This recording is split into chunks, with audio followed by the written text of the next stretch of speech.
Ontario's progressive Conservative government has tabled its plan to gradually balance the budget over 5 years.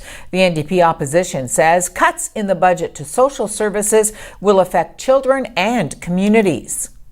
Today, we are delivering a fully costed and sustainable plan that takes us to balance in 5 years. This is both reasonable and responsible.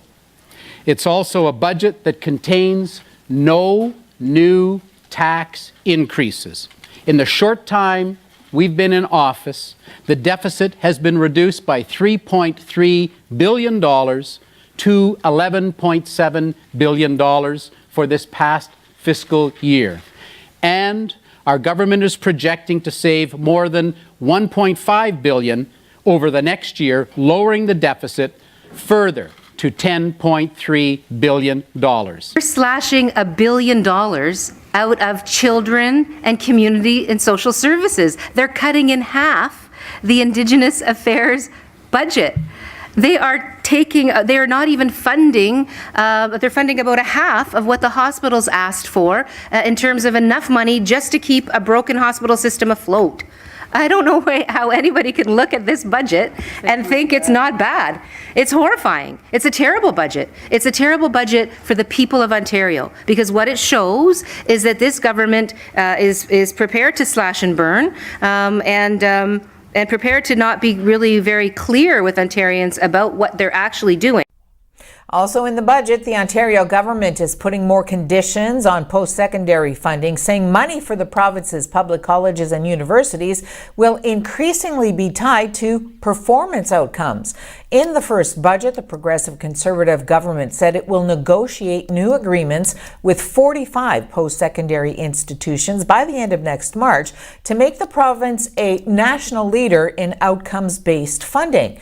The province said only a small proportion of funding has been linked to institutional performance in recent years, 1.4% for universities and 1.2% for colleges, but that will go up to 60% in the next 5 years. It said the first year of the new agreements will tie 25% of funding to outcomes, and that proportion will rise annually until 2024-25.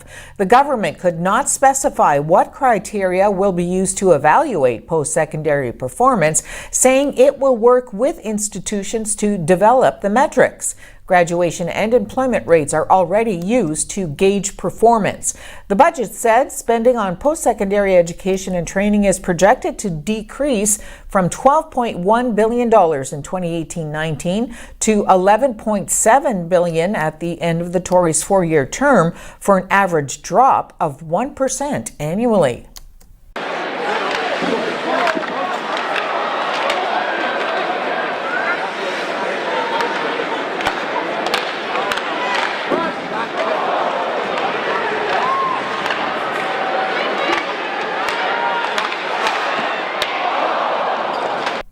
Matthew Villalta stopped all 25 shots he faced as the Greyhounds blanked Saginaw 3-0. The Spirit now holds a 3-1 series lead with Game 5 in Saginaw tonight.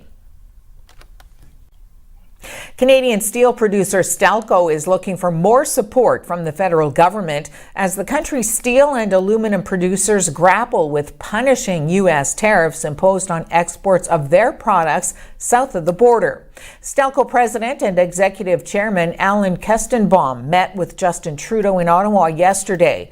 While he thanked the Prime Minister for the government's support of the metals industry, Kestenbaum said steel producers are now facing new pressures. Stelco reported a surge in income and revenues in the final quarter of last year, despite the 25% tariffs on steel imported from Canada that the Trump administration imposed last June. The company reported net income of $108 million on revenue of $648 million in the 3 months ending December 31st, compared with 16 million of income and revenues of 452 million during the same period in 2017. But the Canadian International Trade Tribunal issued a report last week that could see Canadian import restrictions lifted on some steel products. The provisional safeguards announced in October, designed to shield domestic producers from a flood of imports into Canada resulting from the U.S. tariffs, were considered by the World Trade Organization as emergency measures and are set to expire in about a month's time. Finance Minister Bill Morneau issued emergency import restrictions on 7 products, arguing that they posed a serious threat to Canada's steel industry.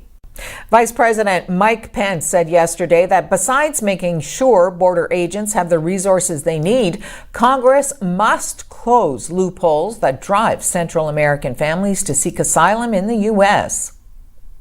There's no question, though, the people are suffering on both sides of the border. I just finished walking through the detention center, and every American has a heavy heart. The fact that we have loopholes in our laws today that human traffickers and drug cartels are using to entice vulnerable families to make the long and dangerous journey up from Central America to come into our country illegally. And so President Trump and I are calling on the Congress to come together and close the loopholes in our asylum law.